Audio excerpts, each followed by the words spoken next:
Hello everyone, and welcome to the interview.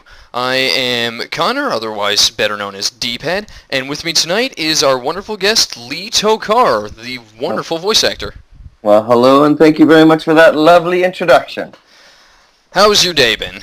It's been very busy. Things are moving ahead with at the Fanbuilt studios. I've been doing back-to-back interviews, and yeah, it's been very busy. My site designer Chloe Windus just left literally a minute ago, and there's been people in and out of the studio all day with different things that I have them doing and setting to task.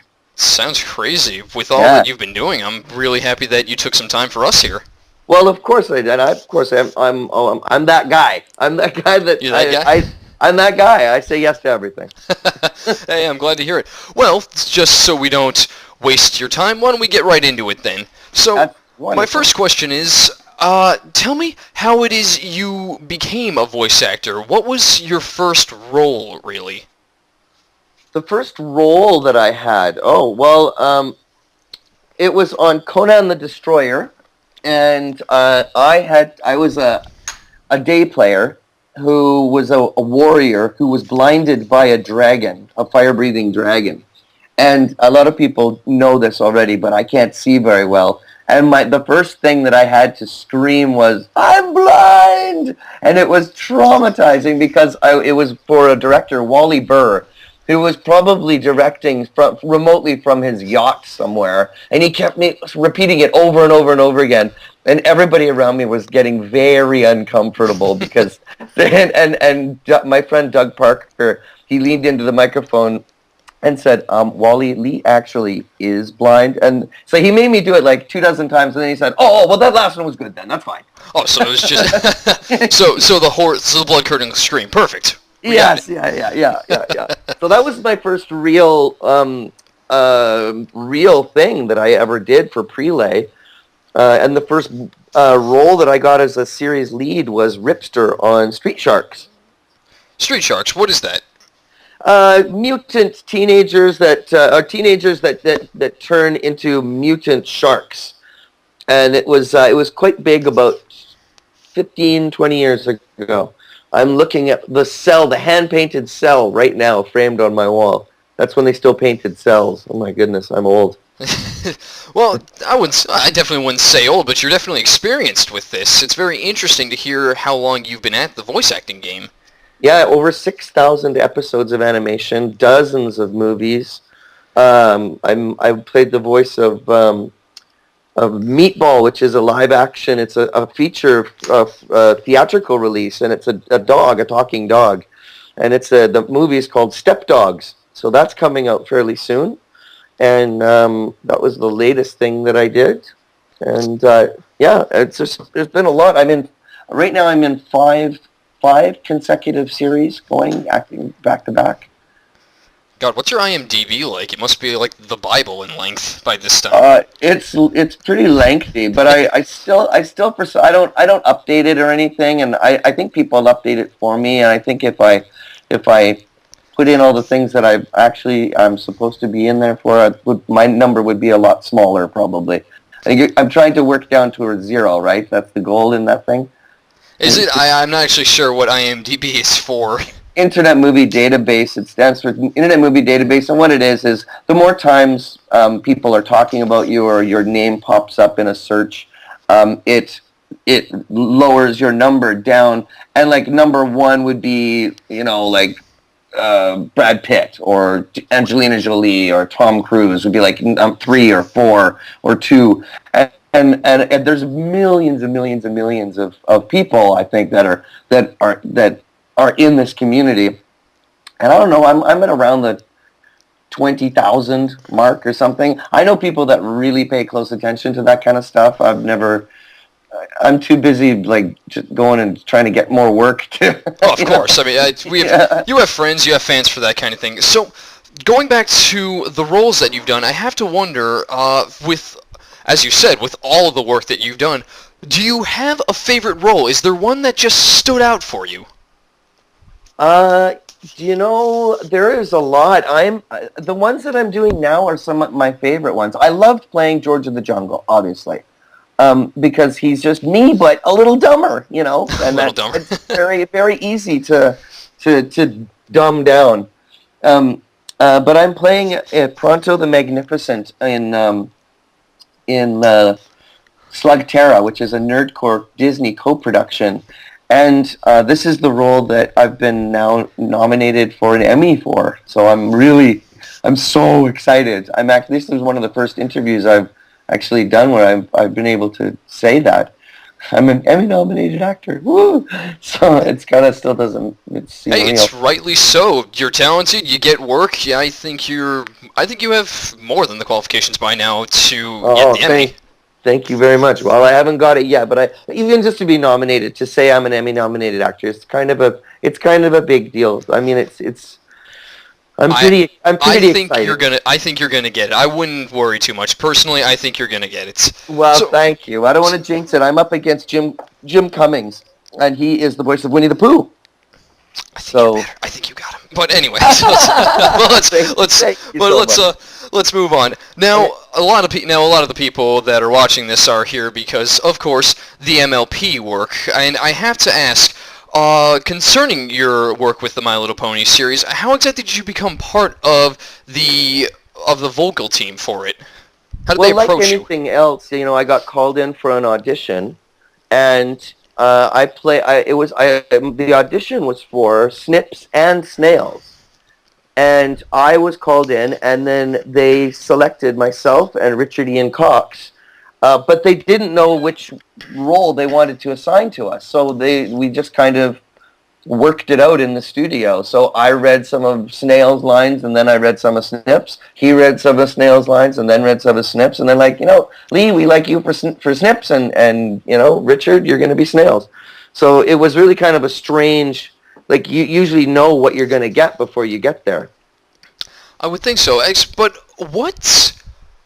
excuse me, I guess I'm very, very curious as to how one is. How did they ask you? Why did they ask you to voice either of these, child ponies? I mean, obviously, having watched the show a lot and being a big fan of it, I can say that you're doing the voices for Snips extremely well. But why did they kind of just look at your name and say this guy can really do one of these parts for these two child characters?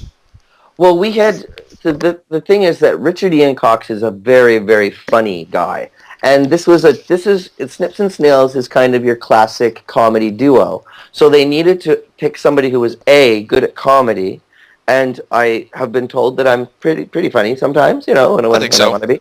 And so they knew that they wanted to work with Richard and myself, and we do work very well together, and we complement each other, and we have a very complementary sense of comic timing. So usually we would know exactly which one. As to why, we both came up with funny auditions for both. They wouldn't choose a child, even though it's a child character. They wouldn't necessarily go with a child's voice, because these two characters they have to be experienced comedians, and usually with a lot of younger actors, they still don't have their comic chops. They don't have it honed yet. That's something that takes a lot of time. I mean, they don't all come out of the box like Shirley Temple with a perfect sense of timing. Absolutely. They usually takes a lot of years of honing your craft. I did stand-up comedy for 15 years. That's how I. That explains why you're a funny guy. That explains why you're a funny guy. You've got the experience. Yeah. But that begs the question, if I may. Oh crap! I just lost it for 2 seconds. Oh, right. Have you received any... You say that it's a craft that really needs to be honed. That being said, have you ever received any formal singing or actual vocal training to be where you are? I took some singing lessons when I was a teenager, but no vocal lessons per se. I did take the Don LaFontaine movie trailer voice intensive workshop under Don LaFontaine. He was the movie trailer... coming soon, one man on the edge of space, that kind of thing. That's awesome. Yeah, so I did take that, but no other formal training. As a matter of fact, when I came to Vancouver, I marched into the Union of BC Performers head office and I presented myself as their next voice coach to teach people how to do voices for cartoons and how to do dialects. And they said, "Well, who are you?" And I said, "I'm Lee Tocker, and I'm from Kelowna, and in my back pocket, I'm a writer as well, so I had my class itinerary, like for how I plan to teach." And I rattled off about 20 voices for them, and they said, "Wow, okay, you're that guy." And I started teaching, and I taught until I started getting so much cartoon work that I could not afford the time to teach anymore. So I just was really just kind of ballsy and just like I kind of like who did I think I was, coming in there. Well, I mean, I've got the whole image of you just kind of marching in there. I feel like you've got a long coat, some sunglasses. You just take them off, put them in your coat, and say, "I'm working for you now." It was a trench coat, and it was daytime, so I would have been in sunglasses because I don't see well in the daytime. So you probably painted a pretty good likeness of the day. I knew I had to really, really sell it, so I was very confident. I'm really glad to hear it. Though you as you said, you did like 20 or so voices, and that means you're very talented at it. That being said, however, have there been any vocal roles that you found particularly difficult? Has there been any roles that you've kind of struggled to either get in the mindset or just get the voice for? Yeah, I do some Craftsman Collision. They're one of my clients, and the owner of the company comes into the vocal records for the commercials, and he is Australian, and he asked me to do an Australian accent, and it's never been easy for a person to do an accent in front of a person who is from the country where that accent originates. They always think that you're dumb. Yeah, well, because every time I've tried to do an Australian accent, I'll get all my Australian friends saying, "That's a great Kiwi accent, mate. That's really nice." And I'm like, "Yeah, thanks. That was Australian." Yeah, I know exactly how you feel. I mean, I was doing it for 2 years and tricking everyone at my own college. There you go. So but that's always difficult. I've been asked to do a couple, like every year I try and learn a couple new voices or dialects. Last year I learned South African, so it's very clipped like this, but it took me like 8 months, literally 8 months, just talking to myself incessantly and reading books and things like that, just like to try to sound like I'm naturally, like I'm from there, Wow. But that was the hardest accent I did, and the year before that. And so this year I think I'm going to try Liverpudlian, because I don't know how to do it yet, and I never do an accent unless I know how to do it. The year before that was Welsh, and Welsh is very it sounds a lot like it's very up and down, and so I started listening to A Child's Christmas in Wales. One Christmas was so much like another. In those years around the sea town corner now, and so that's incredible, by the way. Well, thank you, but it takes a lot. I've been called to do this last month an audition for somebody who does a Newfie, and I just didn't feel comfortable. I wasn't comfortable with it yet. It was for one of the cartoons I'm in right now called Dr. Dimension Pants, and I just couldn't do it. So I choked, and I ended up auditioning for the role of a librarian, and she sounded like a very bad Julia Child, I need to stop you there for just a moment because I need to process that. That was not only amazing, but I'm not even sure what to say about that. So I ended up I didn't audition for the Newfie role. I took the woman's role, and it was down to me and Tabitha St. Germain, and I think the only reason I got it was because I was I didn't think I was going to get it. I was trying to be very silly, but Tabitha got sick that day, so... Oh, no. Yeah, so I think that's the only reason why I got it, because she does those things, like, so well. Yeah, I would imagine that she's pretty hard to beat for a part. Well, especially if it's a woman part. Well, I think you're a little out of your element in there, or rather at a disadvantage. Exactly. Still, though, oh my gosh. Yeah. So, Tabitha St. Germain in my books is, she as well is an Emmy-nominated actor. Really? She does not tell people that, I don't think, but I believe she's 2-time Emmy-nominated. My goodness. Well, I know. Well, as much as I love hearing about that, right now we want to hear more about you. Yay! So I, due to me actually being hassled a little bit, I have to return to the MLP thing for just a minute. I don't mind at all. I'm glad. I love the MLP. I have to ask, how is it that they asked you? Now, I believe you were the voice of the horrendously melodramatic and very interesting sea serpent that later guarded the name Steve Magnet. Yes, indeed. Yeah, they wanted me to. That was one of the. That's another really really fun role that I was. Again, I always tend to go overboard with what they ask me, but that time I had pulled it back a little bit because he's very flamboyant. He's very in your face flamboyant.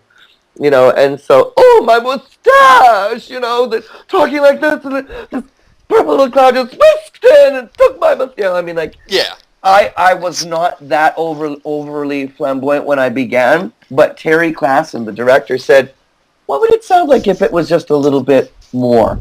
And so so I did more. And I thought there was no way they're going to go for that. There's no way.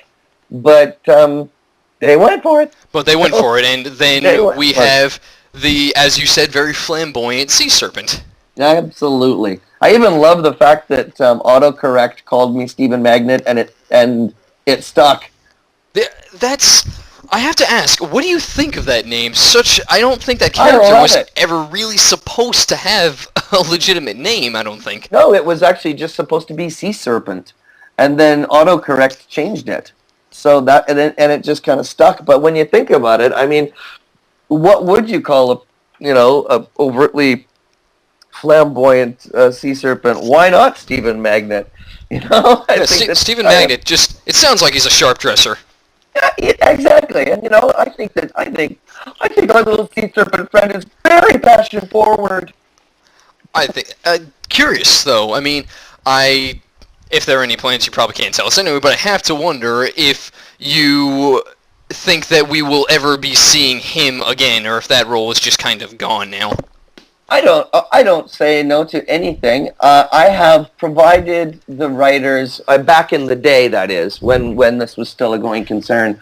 I had placed the seed in their mind, because when you're a sea serpent, you can only be in episodes where there is a sea. So that kind of limits it. And I told Megan McCarthy and some of the other writers, I was like, well, he could just pop up in fountains and like sinks and things, and like the little serpent in a sink. I would lose my mind. I know. And so I said, so you just go ahead, but I don't think that that's a going concern anymore. But I did provide them a way to get more Stephen Magnet. So they obviously that didn't pan out. Well, who knows? I mean, the show's not over yet.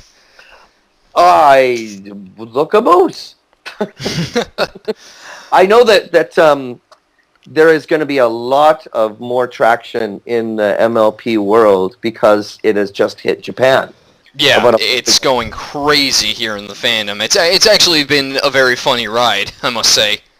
So how is it manifested with the new addition to this other country that's so into that is so legend centric and cartoon centric and anime centric and animation centric? I mean, Japan is, for one of the reasons why they are so into anime and animation is because after Hiroshima and Nagasaki, they had to reinvent themselves daily, and there's a whole treatise on this and about reinventing their history and having a very new, fresh, portable history that was coming up and recycled all the time. And the best way to do that was through this form of expression of animation, and that is one of the contributing factors was Nagasaki and Hiroshima. But now it is a powerhouse of animation, and the people are just so into it.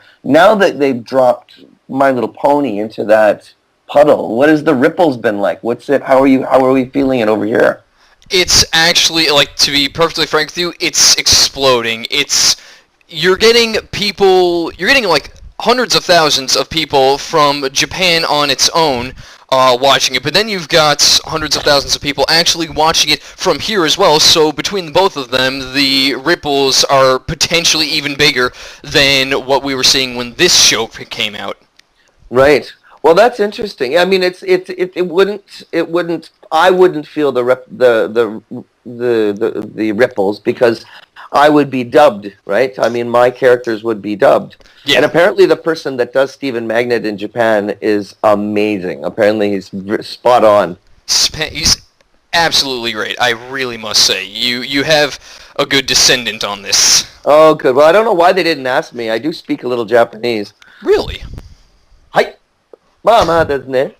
Oh gosh, I should introduce you to Kez. You two would have a ball. Hontou tsugoyo. Oh my gosh. Okay. Getting back though. Now, oftentimes voice acting, as amazing a career as it is, doesn't generally pay all of the bills. So that being said, is there any outside work you do? Do you have a primary job, or I suppose a secondary job, depending on which one you consider the primary and secondary? I have been blessed. I knew that I wanted to be a cartoon actor when I was very young. So I had to do voices. I didn't know that there was people that had this job until I was about 12. But when I was 5, I told my mom I wanted to grow up to be a cartoon somehow. I didn't know what that meant because I just loved watching Bugs Bunny. And yeah, exactly. And I loved when I found out that Mel Blanc did all the voices. He was my very first idol, my first hero. And I still have my little Bugs Bunny milk mug that I have in my cupboard. It's my favorite coffee. Wait, what's the design on it? It's got Bugs Bunny in it's white, it's cream colored, and it's just like a regular stout little ceramic or porcelain mug. I've got the same one. And it's got Bugs Bunny leaning on nothing with a carrot on the one side thin, and then on the back it says Bugs Bunny in big Bugs Bunny dark letters, or red or whatever it is, or black. Yeah. That's you amazing. Have the same one? I have the same one. No way. Yeah, it's back. I'm in Maryland right now. I'm not actually home, but it's back at my house. I have the same one. Okay, if you take a picture of your mug, I'll take a picture of mine, and we'll compare. You got it. That's awesome. I love it. But so I've been very fortunate. I've been very fortunate that I have been that cartoons primarily have supported not only my life, but my hobbies and my art. And as a matter of fact, it's helped to produce Fanbuilt, my company, because I still haven't received the investor money. I was just going to go on the assumption that he doesn't exist. So it was a very disappointing year, and but I'm $65,000 that I've given to that project, to Fanbuilt, since its inception, and I'm still able to. We're ready to launch actually Saturday. We're launching Saturday. That's exciting. You heard it first here, as my designer just left. But yeah, and so I managed to. I live very comfortably. I don't need another job. I've never needed another job. I for one thing, when I first moved here, I was on welfare and food banks, because who's going to hire a young blind kid that doesn't know how to do anything other than make people laugh? I couldn't drive a car to deliver pizzas, and every time I wanted to go to an audition, they wouldn't. If I had a regular job, and I said, "Hey, I'm going to an audition." It was okay. You're fired as well. Oh, so I couldn't hold down a regular job. So I have had to develop a skill set that is particulate to being creative, and animation. Prelay actually does pay very well. And if especially, if you can get on 5 series back to back, it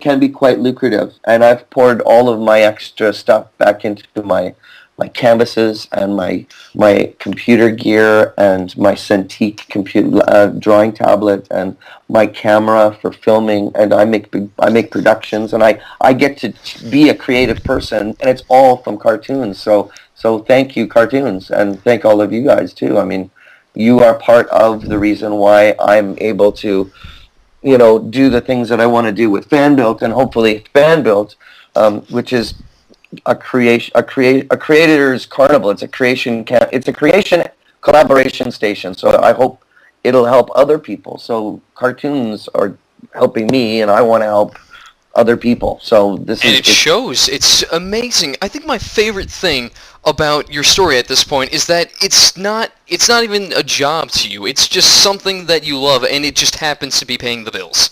Yeah, I've never worked a day in my life when it comes to animation. I love it. Life is a very, very strange little pocket to hide your sanity in. And, it can make even young hearts grow tired. There's a lot of crap in the world, and I think a lot of people that gravitate to the MLP universe are people that have been disenfranchised by the universe and by the world, and they find this place to go that's nice and safe. Well, my place that's nice and safe to go is in a recording studio with my funny voice friends, and we have fun together, and we make each other laugh, and the world goes away for just an hour, 4 hours at a time. The world can just brighten when you're with your friends. And I hate to stop you, but I gotta move on. I love the story, and I gotta hear more of it later on. But for now, I only got you for a few more minutes. That's okay. It's been a pleasure to be here. Absolutely. So then, we're just about done here, but I have to ask if there are any projects currently. You told us about a few that you're working on. Is there anything that you want to plug, or anybody that you want to plug? Say hi. Yes, tell about a project. Yes, please. I would very much like to plug the launching of Fanbuilt, because what will make a company fail in the first 6 months is if nobody comes and sees. It's free. It's where people can come and make things together. I pay the winners of competitions that I'm going to host. But please come and visit. It's fanbuilt.com, fanbuilt.com. We're going to be launching on Saturday, and it's just going to be the front end first, and then you'll be able to go to the login 1 week later, and then you'll be able to go into the places that you can go and play with each other in the forums. But I want to tell everybody to please come and see it, and please sign up and get it, create an avatar, and it doesn't cost you anything. It's all for free. It's like Facebook and YouTube and YouTube and LinkedIn all together. I just linked your site in our chat here. Hopefully in a very short time you should have a few dozen more people signing up for it, and if they don't, well, that's their loss. Well, that's true. So go to the Fanbuilt page on Facebook, the official one. It has the image of a cartoon version of me looking to the side with a steampunk hat on. So it's on Facebook at Fanbuilt. And come and you'll get updates of what's happening, and I'd be honored. I would be truly honored, and I'm honored to be on your podcast. Thank you. And I'm honored to have you. All right, I think that's all the time we have. Mr. Lee Tockar, thank you so much. You've been an inspiration and an amazing interview. It's been a pleasure. Awesome. Very nice. Okay. Talk to you soon, my friend. See you later. Thanks so much. I'll expect that picture of that Bugs Bunny mug. No problem. I'm going home in a few days, and you will get it. Okay. All right. Have a great day. Goodbye, everybody, and thank you. Goodbye.